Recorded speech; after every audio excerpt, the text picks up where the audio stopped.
तो भाई लोग कैसे हो। आज मैं आप लोग के सामने सुपर कमांडो ध्रुव की स्टोरी लेके आया हूँ, अतीत। चलिए कहानी स्टार्ट करते हैं। हर इंसान समाज से अपने परिवार और खानदान द्वारा जुड़ा रहता है, इसलिए उसका भूतकाल यानी अतीत भी दो प्रकार का होता है। एक तो उसका अपना व्यक्तिगत अतीत और दूसरा उसके खानदान का अतीत। अपने अतीत के बारे में तो हर शख्स जानता है, परंतु अपने खानदान के अतीत के बारे में वह काफ़ी कुछ नहीं जानता, और कभी कभी उसका खानदानी अतीत उसके व्यक्तिगत अतीत पर हावी हो जाता है और उस व्यक्ति को भुगतना पड़ता है उसके अपने खानदान की गलतियों का नतीजा। मिस्टर ध्रुव, क्या यह सच है कि आपने उसी व्यक्ति जैकब की हत्या का प्रयास किया जिसकी वजह से आपको लाखों का बीमा क्लेम मिला? हमको पता चला है कि आपके पिता भी एक वंचित अपराधी थे, क्या यह सच है? मेरे पिता को भी उसी तरह फंसाया गया था जिस तरह मुझे, और आपके सवालों के सही जवाब तभी मिल पाएंगे जब मैं ढूंढ लूंगा अपना अतीत। संचार क्रांति के इस युग में यह खबर जंगल की आग की तरह फैल गई। लुका, बुल्स आई और बियर्ड तक भी खबर पहुंचते देर नहीं लगी। सुपर कमांडो ध्रुव एक सनसनीखेज हत्या के प्रयास के आरोप में गिरफ्तार हो गया है। उसके शिकार मिस्टर जैकब की हालत गंभीर मगर स्थिर है। वह सिटी अस्पताल में जिंदगी और मौत से जूझ रहा है। चलो, कोई अच्छी खबर सुनने को तो मिली। सुपर कमांडो ध्रुव अपने आप जेल पहुंच गया, लेकिन हमारा मकसद तो अधूरा रह गया। बुल्स आई, जब तक ये हादसे वाली मौत मरेगा नहीं, तब तक हम जायदाद बेच नहीं पाएंगे। अब उसको मारना और भी मुश्किल हो गया है लुका, क्योंकि अब यह पुलिस हिरासत में है। एक ही रास्ता है, अगर जैकब मर जाए तो ध्रुव फांसी पर लटक जाएगा और हमारा रास्ता साफ हो जाएगा। लेकिन हम तो यहाँ से जा रहे हैं अंतर्राष्ट्रीय समुद्र में खड़ा जहाज हमारा इंतजार कर रहा होगा। वैसे भी हमारा सिटी हॉस्पिटल जाकर जैकब को मारना अब खतरे से खाली नहीं है। जैकब को हम नहीं मारेंगे, उसके लिए हम किसी लोकल गैंग का इस्तेमाल करेंगे, और जैकब दम तोड़ रहा होगा, हम लियोन में उतर चुके होंगे, और ध्रुव जैकब या अपने आप को बचाने के लिए कुछ नहीं कर पाएगा, क्योंकि वह सलाखों के पीछे अपनी जमानत होने का इंतजार कर रहा होगा, जो कभी नहीं होगी। षड्यंत्र का जाल बुना जा चुका था, अब सिर्फ आखिरी टाँका मारने की जरूरत थी। न जाने जैकब पर कब तक पहरा देना पड़ेगा। ऐसन ऐसन मरीज आवत है कि दिमाग खराब हो जाए। बीड़ी भी नहीं पी सकते यहाँ पर, और लो, एक और स्ट्रेचर पर लद कर आए रहा है। बंदूकें पीछे कर कर लियो, कहीं कोई टकरा गया तो बंदूक दगे जाएगी। लेकिन बंदूक दगने की नौबत नहीं आई, क्योंकि असावधान पुलिस वाले गुंडों की चाल का शिकार हो चुके थे। बिना एक भी शब्द बोले तीनों जैकब के कमरे में प्रवेश कर गए। चांद की रोशनी में जैकब का पीला पड़ चुका चेहरा चमक रहा था। हथियारों की जरूरत नहीं है, इसके बदन पर लगी ट्यूबें नोच लो या ऐसे ही मर जाएगा। ट्यूबें नोच ली गई और जैकब का पीला चेहरा पत्थर सा सख्त पड़ गया। सांस नहीं आ रही है, मर गया बूढ़ा। अब निकल लो, काम हो गया। अरे, लाइट किसने जलाई? मैंने सुपर कमांडो ध्रुव, मगर तुम तो जेल में। वह खबर सिर्फ इसलिए फैलाई गई थी ताकि तुम लोग रास्ता साफ समझकर जैकब पर हमला करने की मूर्खता करो। वैसे मैं तो यहाँ किसी और का इंतजार कर रहा था, तुम जैसे मामूली गुंडे का नहीं। मामूली गुंडे? तेरे सामने ही हमने जैकब को मार दिया और तू कुछ नहीं कर पाया। जैकब को मारने की मेहनत तो तुमने बेकार ही की, क्योंकि उसका गला तो पहले से ही कटा हुआ था। यह क्या? यह तो यह तो मोम का बना हुआ सिर है। मोम का? यानी यह हमको फंसाने की चाल थी। हमारा पहले से इंतजार किया जा रहा था बादशाह। हाँ मूर्खो, अंकल जैकब तो दूसरे कमरे में सुरक्षित है। इस कमरे के बाहर सिक्योरिटी इसीलिए बैठाई गई थी ताकि तुम लोग इसी कमरे को अपनी मंजिल समझकर अपने आप जाल में चले आओ। अब तुम लोग मुझे बताओगे कि तुम लोगों को यहाँ पर भेजने वाला कौन था और इस वक्त वह कहाँ पर है? वो चाहे जहाँ हो ध्रुव, लेकिन अगले पल तू जरूर नर्क में होगा। नर्क में तो तुम लोग पहुँचोगे, जेल की अंधेरी काल कोठरी के नर्क में। बता, वरना वहाँ पहुँचने लायक भी नहीं छोड़ूंगा। यहीं अस्पताल में परमानेंट भर्ती करा दूंगा। कहाँ फंसा दिया बादशाह। ध्रुव से निपट कर मुझे हड्डियाँ नहीं तोड़वानी। हमको एक लंबे चौड़े गंजे ने इस जैकब को मारने के लिए 50,000 रुपये दिए थे। वह विदेशी लहजे में बात कर रहा था। विदेशी लहजे में? वह जरूर लूका होगा। उसके साथ कोई और भी था क्या? हाँ, 2 लोग और थे। एक सिर पर टोप पहने था और आंखों पर अजीब-अजीब चीज़ें लगाए था और दूसरा मोटा-सा था, कंधे पर एक छोटा-सा लबादा पहने हुए। मैं समझ गया वे लोग कौन थे। कहाँ पर मिले थे ये लोग तुमको? बंदरगाह में एक प्राइवेट शिप पर वे लोग कहीं बाहर जा रहे थे। ओह! यानी चिड़िया उड़ गई। ध्रुव साहब अब गिरफ्तार कर लीं इन तीनों को?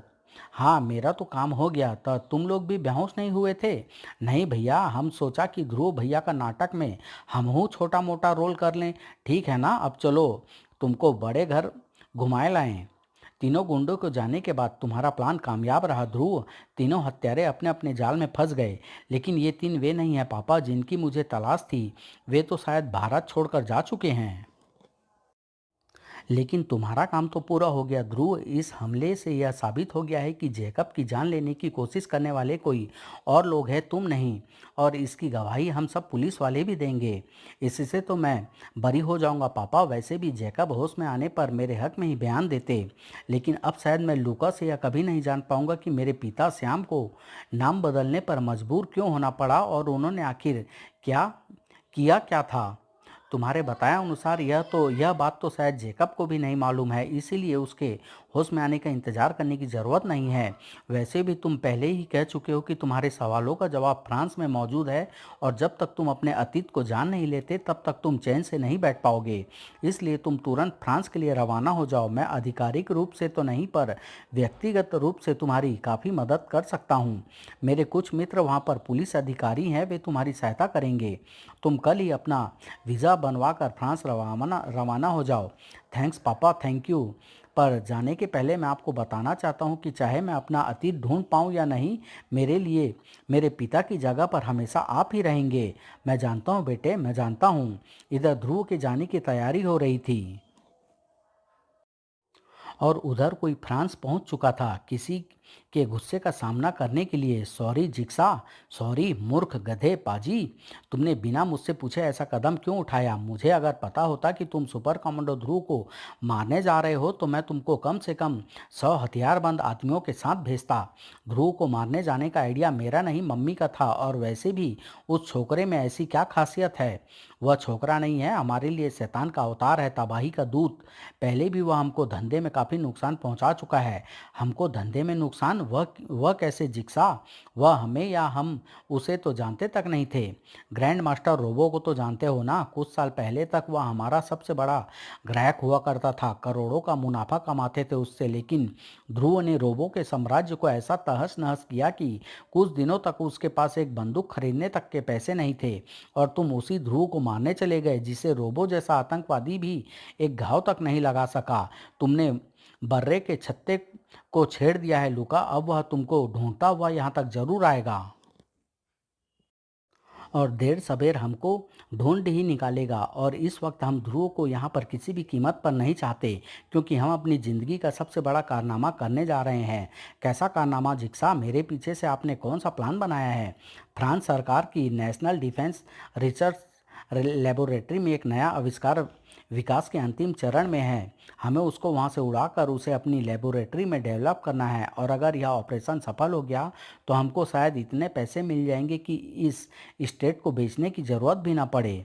इसलिए मैं इस ऑपरेशन के दौरान किसी भी किस्म की गड़बड़ी नहीं चाहता। ध्रुव नाम की गड़बड़ तो बिल्कुल भी नहीं। उसकी चिंता छोड़ दो जिक्सा। वह तो इस वक्त जेल में सड़ रहा है और जल्दी ही वह फांसी पर भी लटक जाएगा।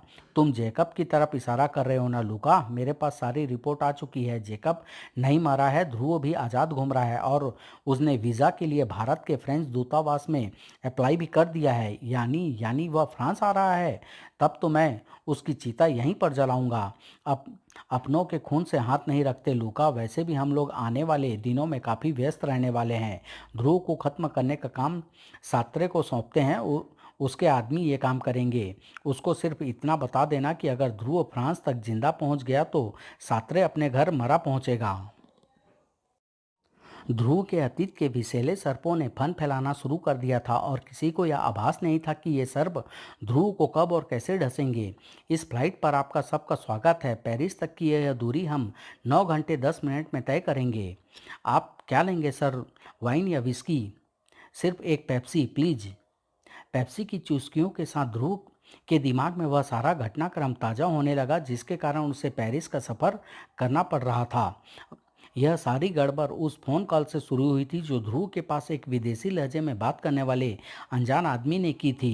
क्या आप बकवास कर रहे हैं? आप मेरे पिता का नाम श्याम नहीं रघुवंशी था और वे फ्रांस के पुलिस से भागे हुए एक मुजरिम थे। ठीक है, मैं आर्टिफिशियल वाटरफॉल पर पहुंचता हूं। आर्टिफिशियल वाटरफॉल पर ध्रुव की मुलाकात एक नकाबपोश और बुल्स आई नाम के हत्यारे से हुई। बुलसाई को ध्रुव ने दिमाग और अपने कट आउट की मदद से परास्त कर दिया और इससे पहले कि वह रहस्यमय नकाबपोश भी इस लड़ाई में बुलसाई की मदद कर पाता, न जाने कहां से एक गुरिल्ला ध्रुव की मदद के लिए घटनास्थल पर आकर नकाबपोश से टकरा गया। पर नकाबपोश में भी अमानवीय शक्ति थी। वह गुरिल्ले का बराबरी से जमकर कड़ा मुकाबला कर रहा था। इसी दौरान ध्रुव ने एक रहस्यमय कोट हेडधारी को जलप्रपात के ऊपर खड़े देखा। वह उसे ढूंढने के लिए ऊपर लपका, लेकिन वह शख्स वहां से गायब हो चुका था। उधर वह नकाबपोश गुरिल्ले को बेहोश करके और बुल साइज को वहां से लेकर फरार हो चुका था। ध्रुव ने गुरिल्ले को अस्पताल में भर्ती करा दिया और कमांडो हेडक्वार्टर पहुंचकर करीम को रघुवंशी नाम के अपराधी की फाइल को तलाश करने को कहा। बुल्स आई और नकाबपोश से लड़ाई के दौरान ध्रुव को उन दोनों के ही विदेशी होने का पता लग गया था। इसलिए उसे अपने पिता श्याम उर्फ रघुवंशी के फ्रांस का फरार अपराधी होने की बातों में सच्चाई नजर आ रही थी और करीम ने जल्दी ही इस सच्चाई को ध्रुव के सामने ला दिया। ये रही रघुवंशी की फोटो। ध्रुव 25 साल पुरानी इंटरपोल की फाइल में मिली है। हत्या का आरोप है इस पर। ओ गॉड, ये तो मेरे पिता श्याम की फोटो है। और पीछे दिख रही एफिल टावर से साफ पता चल रहा है कि यह तस्वीर फ्रांस की राजधानी पेरिस में खींची गई थी। और जहां तक मैं जानता हूं, मेरे पिता श्याम कभी हिंदुस्तान से बाहर नहीं गए। इस फाइल के साथ रघुवंशी के कुछ पहचान चिन्ह भी हैं। अब अगर कहीं से पिताजी के पहचान चिन्ह मिल सके तो दोनों का मिलान किया जा सकता है। ध्रुव की यह परेशानी दूर कर दी वैशाली नाम की एक रिपोर्टर ने जुपिटर सर्कस पर आर्टिकल लिखते लिखते उसके हाथ श्याम के डेंटल प्रिंट्स यानी दांतों की प्रतिलिपि लग गई थी। और तब ध्रुव पर गिरी वह बिजली जब करीम ने रघुवंशी और श्याम के दांतों के निशान का मिलान करके यह बताया कि ये दोनों निशान एक ही आदमी के हैं। ध्रुव यानी मेरे पिता श्याम ही रघुवंशी हैं। एक फरार हत्यारे नहीं, यह नहीं हो सकता। मेरे पिता हत्यारे नहीं हो सकते। तभी ध्रुव को एक और चौंका देने वाली खबर मिली। मैं इंस्पेक्टर खत्री बोल रहा हूँ। ध्रुव सिटी हॉस्पिटल से, जहाँ पर वह गोरिल्ला भर्ती है, उसके शरीर पर हमको एक निशान मिला है, गोले में बना जे का निशान। ओह, यह निशान तो जुपिटर सर्कस के जानवरों पर लगा होता था। मैं अभी हॉस्पिटल पहुँचता हूँ इंस्पेक्टर खत्री। अस्पताल में ध्रुव की मुलाकात एक बार फिर उस रहस्यमय हेड कोटधारी से हुई जिसे ध्रुव ने वाटरफॉल पर देखा था। वह भी शायद गुरिल्ले से ही मिलने आया था और मुसीबत में था, क्योंकि उसके सामने बियर्ड नाम का एक ऐसा कातिल था जिसकी दाढ़ी के ऊपर जहरीले डंक वाली मक्खियां चिपकी हुई थी और उन मक्खियों को उसने पूरे हॉस्पिटल में फैला रखा था। आहा, मैं तो यहाँ पर तेरे लिए ही आया था ध्रुव। ध्रुव ने बियर्ड को बेहोश तो कर दिया, लेकिन बेहोश होते होते बियर्ड ने एक खास सीटी बजाकर सारी मक्खियों को ध्रुव के पीछे लगा दिया। ध्रुव उस हेड कोटधारी के साथ बगल में ही बने स्टोर रूम में घुस गया और यहीं पर उसे मिला एक सुखद आश्चर्य। आप अंकल जैकब हैं, जुपिटर सर्कस के मालिक जैकब। मैं तुरंत वापस भारत भागा तुम्हारे आने के लिए। क्या था वह षड्यंत्र अंकल जैकब? किसने रचा था? इससे पहले कि जैकब कुछ बोल पाता उसकी जुबान खामोश हो गई। अब और आगे तू नहीं बोल पाएगा बूढ़े। जैकब के पेट में चाकू आ धंसा और इस दृश्य ने ध्रुव को पागल कर दिया। वह लूका पर टूट पड़ा और लूका को भाग निकलने पर मजबूर हो जाना पड़ा। ध्रुव ने जैकब के पेट से चाकू निकाला, पर उसी वक्त पुलिस के घटनास्थल पर पहुंच जाने के कारण उसे ही हत्यारा मान लिया गया और तब उसे बचाने का सबूत लेकर आए डॉक्टर। यह त्वचा का टुकड़ा जैकब के नाखून में फंसा था और यह न ध्रुव की त्वचा है और न ही जैकब की। यानी लड़ाई के वक्त तीसरा आदमी भी स्टोर रूम में मौजूद था। और हाँ, एक बात और, हमने हर त्वचा के सैंपलों की डीएनए टेस्टिंग करी है और उससे यह पता चला है कि जिस व्यक्ति की त्वचा का यह टुकड़ा है वह ध्रुव की नज़दीकी रिश्तेदार है। रहस्यों के साए गहराते जा रहे थे और इन पर रोशनी डाल सकने का सिर्फ एक ही रास्ता था ध्रुव के सामने। फ्रांस जाकर या तो अपने पिता को बेगुनाह साबित करने का और या इस सच्चाई को स्वीकार करने का कि उसकी रगों में एक हत्यारे का खून है। ध्रुव ख्यालों में इतना गहरा डूब गया था कि उसको ख्यालों से निकलने के लिए वह चीख जरूरी थी, बचाओ, जो उस एयर होस्टेस के गले से निकली थी जिसकी गर्दन पर बंदूक की नाल आराम कर रही थी। खबरदार, जो कोई अपनी जगह से हिला, सभी चुपचाप बैठे रहो, सिर्फ एक मुसाफिर अपनी सीट से खड़ा हो जाए। सुपर कमांडो ध्रुव, सामने आओ, मैं 3 तक गिनूंगा। एक। ओह, यानी मेरे दुश्मन की घुसपैठ काफ़ी गहरी है। उसको न केवल यह मालूम है कि मैं कहाँ और कैसे जा रहा हूँ, बल्कि उन्होंने एक जल्लाद भी सफ़र पर साथ में भेज दिया। 2, 3। गला मत फाड़ो, मैं सामने आ गया हूँ, मैं ही हूँ सुपर कमांडो ध्रुव। ओह, मैं पहचान गया, हाँ तू ही है कमांडो ध्रुव, लेकिन ये तेरे हाथ में क्या है? फेंक दे इसे नीचे। मुझे बताया गया है कि तू बहुत खतरनाक है। खतरनाक हो सकता है, वैसे इस बोतल में पेप्सी है और कुछ नहीं। हाँ डॉक्टर, ज़रूर ये कहते हैं कि यह सेहत के लिए खतरनाक होती है क्योंकि इसमें गैस भरी होती है। देखो, बोतल को हिलाओ तो गैस निकलने लगती है, और अगर इस वक्त बोतल का मुंह खोल दिया जाए तो पेप्सी की धार प्रेशर से बाहर निकलती है। देखो, ऐसे। डॉक्टर सही कहते हैं, पेप्सी सेहत के लिए अच्छी नहीं होती, दांत जल्दी गिर जाते हैं। चलो, दुश्मनों का एक षड्यंत्र तो विफल हुआ, इतनी जल्दी नहीं। ध्रुव तेजी से आवाज की दिशा में घुमा। जैसा कि तुम देख रहे हो, हम ऐसी स्थिति के लिए भी पहले से तैयार थे। उठ उठ जॉर्जी। अब बताओ सुपर कमांडो ध्रुव, अगर हम तुमको गोलियां से भून दे तो तुम क्या कर पाओगे?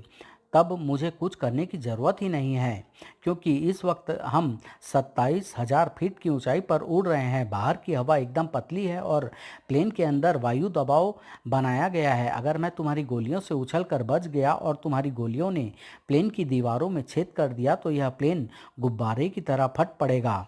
तू सच कह रहा है, ऐसा हो सकता है। अब हम तुझको गोलियों से नहीं मारेंगे। एयर होस्टेस, कैप्टन को बुलाओ। यह क्या तमाशा है? हथियार डाल दो, वरना एक अंतर्राष्ट्रीय प्लेन को हाईजैक करने की सजा तो तुम जानते ही होगे। भाषण नहीं कैप्टन, काम करो, प्लेन को इतनी नीचे ले चलो जहां पर इमरजेंसी डोर खोलने से कोई फर्क ना पड़े। इमरजेंसी डोर खोलना है, पर क्यों? क्योंकि मिस्टर ध्रुव को आत्महत्या करनी है। उनको उड़ते प्लेन से बिना पैरासूट के कूदना है। भला मैं ऐसा क्यों करूंगा? इन यात्रियों की जान बचाने के लिए। अगर तू दरवाज़ा खोलकर न कूदा तो मैं हर 30 सेकंड में एक यात्री को मारता जाऊंगा। नहीं कैप्टन, प्लेन को नीचे ले चलो, मैं कूदूंगा। पागल हो गए हो ध्रुव? जानबूझकर मौत के मुंह में कूदना चाहते हो? मैं अपनी जान को किसी दूसरी जान की आड़ में नहीं छिपा सकता कैप्टन। अगर मौत ऐसे ही आनी है तो ऐसे ही सही। कैप्टन भी मजबूर था और ध्रुव भी। प्लेन लगभग 4,000 फीट की ऊंचाई पर उतर आया। दरवाज़ा खोलो। पहले से ही डरे लोग एकदम स्तब्ध हो गए। ध्रुव सचमुच प्लेन से कूदने जा रहा था। वे सचमुच बहादुर होते हैं जो दूसरों की तरफ बढ़ती मौत को ललकार कर अपनी तरफ बुला लेते हैं। हवा में गिरता ध्रुव का शरीर तेजी से सभी की निगाहों से ओझल हो गया। कामयाबी, कामयाबी, खत्म हो गया सुपर कमांडो ध्रुव। अब जब उसका शरीर जमीन से टकराएगा तो यह पता नहीं चलेगा कि हाथ कहाँ गिरा और पैर कहाँ। बाल बाल बचे सारे। सात्रे ने साफ कह दिया था कि या तो ध्रुव बचेगा या हम लोग। कैप्टन, हमारा जहाज को हाईजैक करने का कोई इरादा नहीं है। तुम जहाज को फॉल्कन आइलैंड की तरफ ले चलो, वहाँ की प्राइवेट हवाई पट्टी पर जहाज उतर सकता है। हम वहाँ पर जहाज से उतर जाएंगे। उसके बाद हम अपने रास्ते और तुम अपने रास्ते। Come on, hurry up. भरी हुई बंदूकों के सामने बहस नहीं की जाती। पश्चिम दिशा की तरफ जा रहा प्लेन अपना रास्ता बदलकर पूर्वी दिशा की तरफ फिर से बढ़ने लगा, अरब सागर में स्थित फॉल्कन आइलैंड की तरफ। लेकिन ध्रुव की मौत के साथ अपहरणकर्ताओं के लिए मुसीबतों का दौर खत्म नहीं हुआ था। जो से कुछ गड़बड़ लगती है। अभी ये पहाड़ी उस तरफ दिख रही थी, अब इस तरफ आ गई है। ठीक कह रहा है तू। जरा कैप्टन के पास जाकर पता तो कर कि कहीं वह किसी दूसरी दिशा में तो नहीं जा रहा। अगर जरा भी चालाकी की तो उसका दायां कान काट देना। फिर भी ना माने तो बायां। अब जा। जॉर्जी कॉकपिट में घुस गया और कुछ ही मिनटों बाद फूड ट्रॉली लेकर एयर होस्टेस बाहर निकली। तू कहाँ से आ रही है? जॉर्जी कहाँ है? वे कैप्टन के पास खड़े हैं। उन्होंने कहा कि आपको शैंपेन दे आऊं। ये काम तो उसने बड़ा अच्छा किया, लेकिन ये कोई चाल तो नहीं है तुम्हारी। पहले जॉर्जी को बुलाओ। कुछ ही पलों बाद जॉर्जी दरवाजे पर खड़ा था। हाँ, वो रहा जॉर्जी, एकदम ठीक ठाक। लिया सैम्पन। जोसे को इतना तो याद था कि उसने बोतल की तरफ हाथ बढ़ाया था, लेकिन उसके बाद क्या हुआ यह उसको समझ में नहीं आया। पहले तो ट्रॉली की ट्रे उड़कर उसके मुंह से टकराई और फिर एक तेज घूंसे ने उसके होशो हवास उड़ा दिए। और जब उसकी आंखों के आगे सितारे नाचते खत्म हुए तो उसने वह दृश्य देखा जिसकी उम्मीद उसने कम से कम इस जन्म में तो नहीं की थी। स स सुपर कमांडो ध्रुव, पर तुम तो कूद गए थे, मर गए थे, तुम ट्रॉली में कैसे आ गए? ये जादू है, तू जादू जानता है? इस जादू को दिमाग कहते हैं जोसे, जिसे हिम्मत के घोल में रखा जाता है। अब बेहोश जॉर्जी का कॉलर छोड़ दो कैप्टन। ये लो, अब तो मेरे भी हाथ दुखने लगे थे। वाह, ऐसा जादू तो मैंने पहले कभी नहीं देखा। मैंने तो तुमको विंड स्क्रीन को खटखटाते देखा और लपक कर अपने सहचालक से कॉकपिट का दरवाज़ा खुलवा दिया, पर तुम नीचे कूदने के बाद विंड स्क्रीन तक पहुंचे कैसे? मैं नीचे कूदा जरूर था कैप्टन, पर गिरा नहीं था। गिरने से पहले मैंने स्टार लाइन का स्टार प्लेन के अंदर ही अटका दिया था। मैं जब प्लेन से लटका हुआ मैं झूल रहा था, तब मैंने अपनी स्टार बेल्ट में रखे सेक्शन कैप के सेट को निकालकर अपने हाथ और जूतों पर पहन लिया और फिर स्टार लाइन के सहारे ऊपर चढ़कर सेक्शन कैपों की मदद से प्लेन की सतह पर चिपक गया। और इसी तरह से चिपक चिपक कर आगे बढ़ते हुए मैं कॉकपिट तक पहुंच गया। और इसके आगे की दास्तान तो आप जानते ही हैं। पहले मैंने कॉकपिट के अंदर घुसते ही जॉर्जी को बेहोश कर दिया और फिर ट्रॉली में घुसकर जोसे तक पहुंच गया। कमाल की हिम्मत दिखाई तुमने, पर ये सेक्शन कैप, मैंने तो सुना था कि तुम किसी भी तरह के उपकरणों का प्रयोग नहीं करते सिवाय स्टार लाइन और स्टार ब्लेड के। आज अब करने पर मजबूर हो गया हूँ कैप्टन, क्योंकि आज के अपराधी अपराध करने के लिए बहुत तेज़ी से नई नई तकनीकें अपनाते जा रहे हैं। ऐसे में उनका सामना करने में एक भी चूक का अर्थ है अपनी और हजारों निर्दोषों की मौत। और उस एक चूक को रोकने के लिए कभी कभी इन उपकरणों का प्रयोग करना जरूरी हो जाता है। लगभग उसी वक्त पेरिस के डिगॉल इंटरनेशनल एयरपोर्ट पर क्या सोच रहे हो सातरे? यही ना कि तुम्हारे आदमी सफल हुए होंगे या नहीं। असफलता का तो सवाल ही नहीं उठता मॉर्सेल। दोनों आदमी मेरे चुनिंदा हिटमैन हैं। वे किसी न किसी तरह से ध्रुव को खत्म कर ही देंगे। पर यह हमको कैसे पता चलेगा सातरे? सीधी सी बात है, ध्रुव को मारने के बाद मेरे आदमी प्लेन को फॉल्कन आइलैंड ले जाएंगे। अगर थोड़ी ही देर में यह खबर मिली कि प्लेन ने अपना रास्ता बदल लिया है तो समझना कि उन्होंने अपना काम, कुछ अनाउंसमेंट हो रहा है। अटेंशन प्लीज़, भारत राजनगर से आने वाली हमारी फ़्लाइट नंबर KL409 अपहृत हो गई। बोलो बोलो, अपने पूर्व निर्धारित समय से आ रही है। फ्लाइट गेट नंबर 24 पर आएगी। ये कैसे? मूर्ख, तुझसे एक काम भी सही तरीके से नहीं हो सकता। अब तेरे आदमी पुलिस की हिरासत में सब कुछ उगल देंगे। मैं तेरा नौकर नहीं हूँ मूर्ख औरत कि तू मुझ पर हाथ उठाए। सातरे पर आइंदा हाथ उठाए तो हाथ तोड़कर रख दूंगा। अब सुन मेरी बात, ये आदमी किसी को कुछ नहीं बता पाएंगे। इस अभियान पर जाने से पहले मैंने अपने आदमियों को एक ऐसा जहरीला कैप्सूल विटामिन बताकर खिला दिया था जिसके जहर का असर 36 घंटे बाद होता है। अगर मेरे आदमी सफल होकर वापस आते तो मैं उनको इस जहर की काट खिला देता, लेकिन अब वे पुलिस हिरासत में हैं और 36 घंटे पूरे होने में सिर्फ 3 घंटों का समय बाकी है। जहर का असर होना शुरू हो जाएगा, तुम देखती रहो। प्लेन के उतरते ही फ्रेंच पुलिस ने हाईजैकरों को हिरासत में ले लिया था। आपने इन हाईजैकरों को जिंदा पकड़कर एक कमाल कर दिखाया मिस्टर ध्रुव। उन्होंने आपको तो कुछ नहीं बताया, पर हमारे पास जुबान खुलवाने के लिए कुछ नायाब तरीके हैं। हम इनसे उगलवा, अरे इनको क्या हुआ? इनके मुंह से तो खून आ रहा है। अब ये दोनों नहीं बचेंगे। 3 घंटे के अंदर अंदर ये मृत हो जाएंगे। कहीं पुलिस डॉक्टर ने उनको बचा लिया तो? इस जहर की काट दुनिया का कोई डॉक्टर नहीं जानता। इनको मरने में सिर्फ मैं ही बचा सकता हूँ और यह मैं करूँगा नहीं।